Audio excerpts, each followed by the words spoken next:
chord and subliminally, involuntarily, you assume the weight, the amount of fatigue, the number of calories that you're going to burn, how much it weighs, as if I was handing you a baby and your mind automatically calculates what you're going to spend on the vocalise.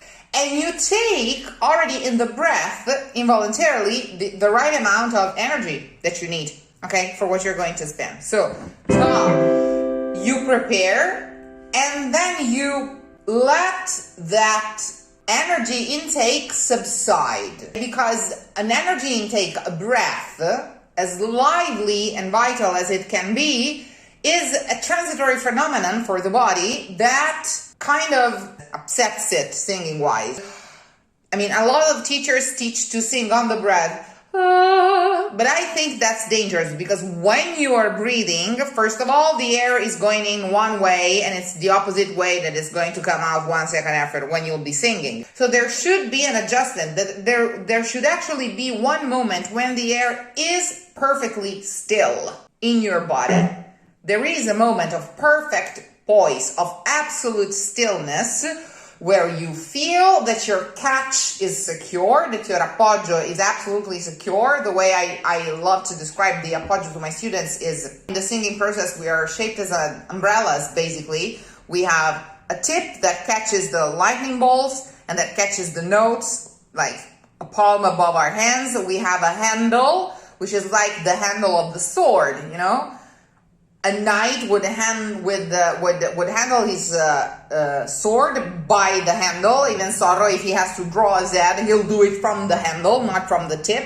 And our handle is our lowest vertebra, so the coccyx, I think is the name in English. And that's where your core energy is. So that's the handle of the umbrella, and you have the tip of the umbrella, then you have the rays of the umbrella and the fabric of the umbrella, okay? And whenever you open up in order for singing, is as if you had a big man's umbrella and you open it up and you make it click. You literally make it click. You bring it to a point that is above the clicking point and you release it, okay? And then the opening is solid enough. And I think it's a good enough metaphor, because the diaphragm is kind of shaped like the fabric of an umbrella, and so when it's contracted, it has to stay perfectly open, and always, and you kind of wear it as an umbrella as well, because you would wear an umbrella most likely this way, not this way, okay? And the diaphragm is obliquous,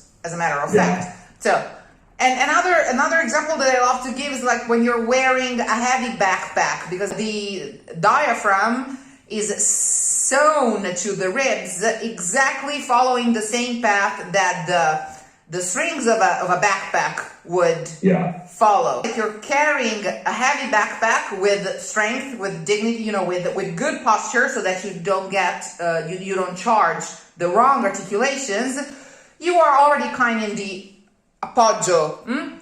So I give you the chord, you calibrate the weight of the request, you calibrate the weight of the umbrella, you wear it, and then you click on it. Talk. You stop on it, you fall asleep on it, you find a point of lever, a point of click that keeps you in perfect balance, that keeps you open without you collapsing back on yourself, but that doesn't stress you in a way, that is just a perfect souplesse, okay? Like a ballerina on tips. But they have a system of levers that doesn't, make them collapse on their own feet.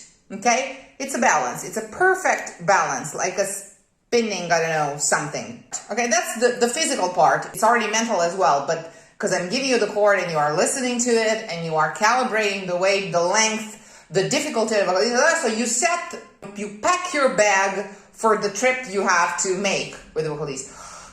Talk.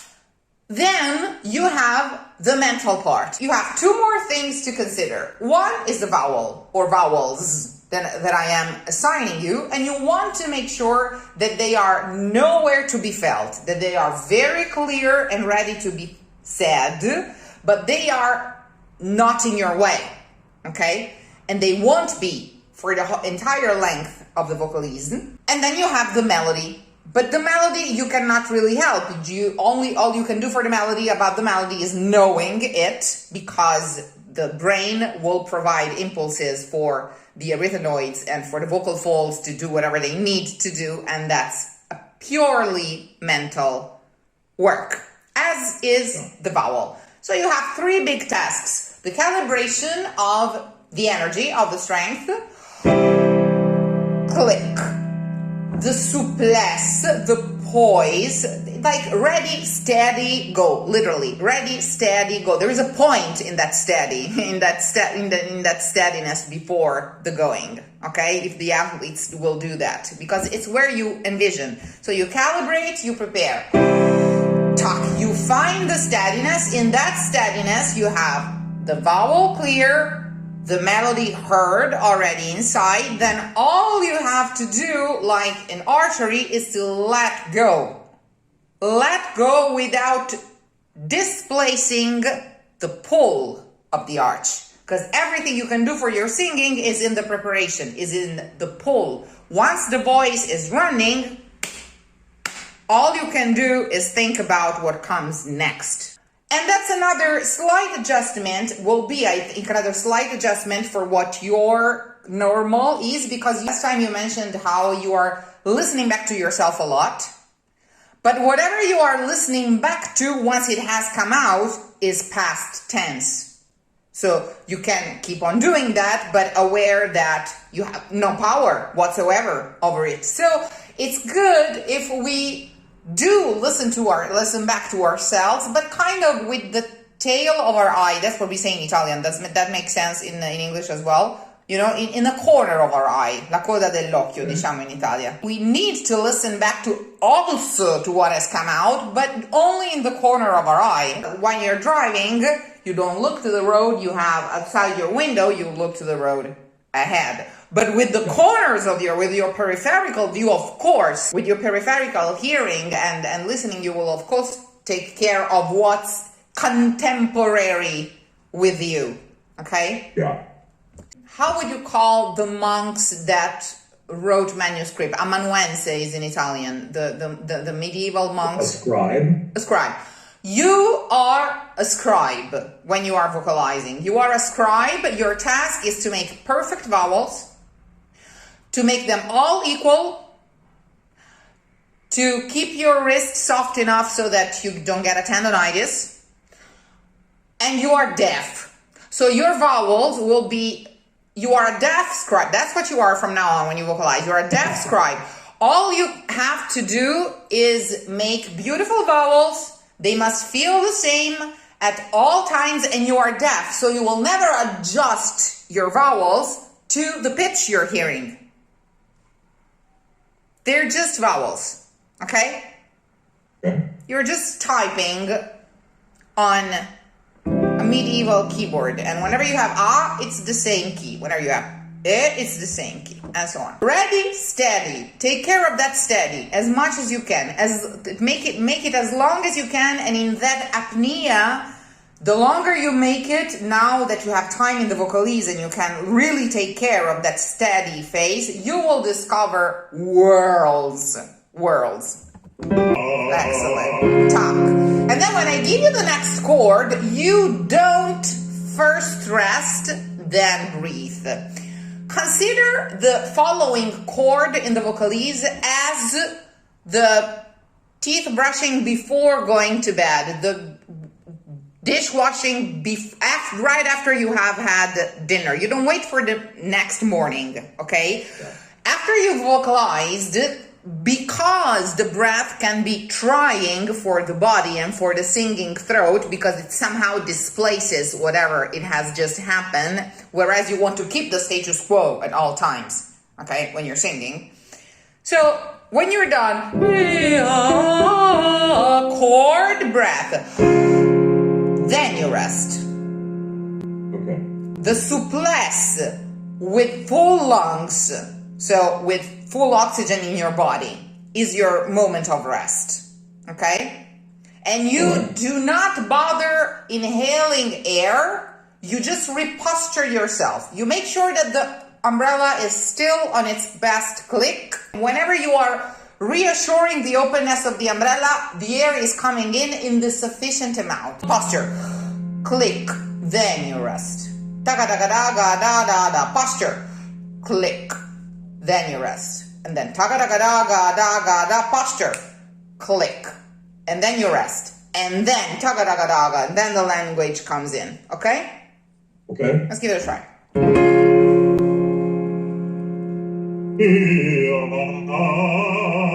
Posture.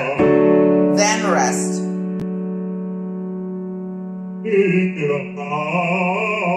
Bravissimo. Get rid of your hands. Posture. Then rest.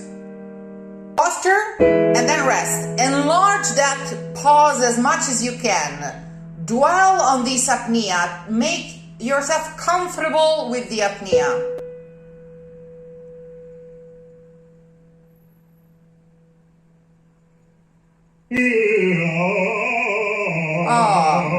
The apnea is pure quantum physics. The apnea is the moment when anything can happen and everything is decided. So in the calm of the apnea, you can literally pick, it's an eternal time. Time has stopped. It's an eternal time where you can pick your best vowel, your highest quality vowel, and make sure that it fits perfectly without one defecto. Duck. That one. Okay. Then you let it go. And pursue the vowel. Mean what you say what you mean. And when you think you've paused for long enough, pause for a little longer. When it literally escapes you, when you literally start singing out loud without noticing, thinking out loud. Just pause. Pause, calibrate, simulate like a basketball player who's aiming, and then.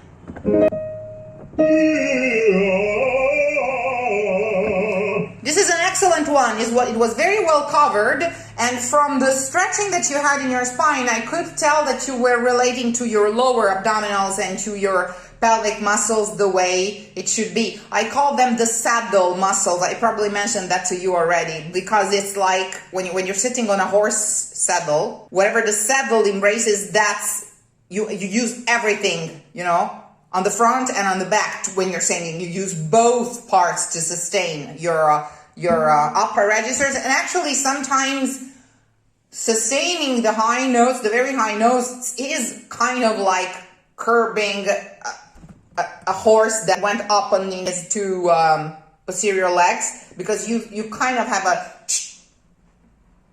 kind of this, because you have to lower your barycentrum as much as you can. Up there?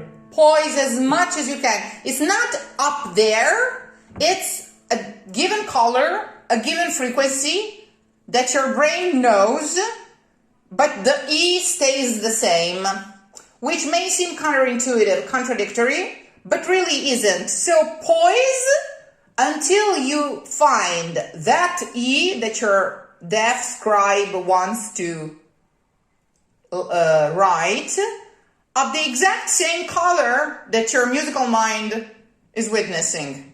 And you can match them without messing up whatever you have gotten ready for. It is possible.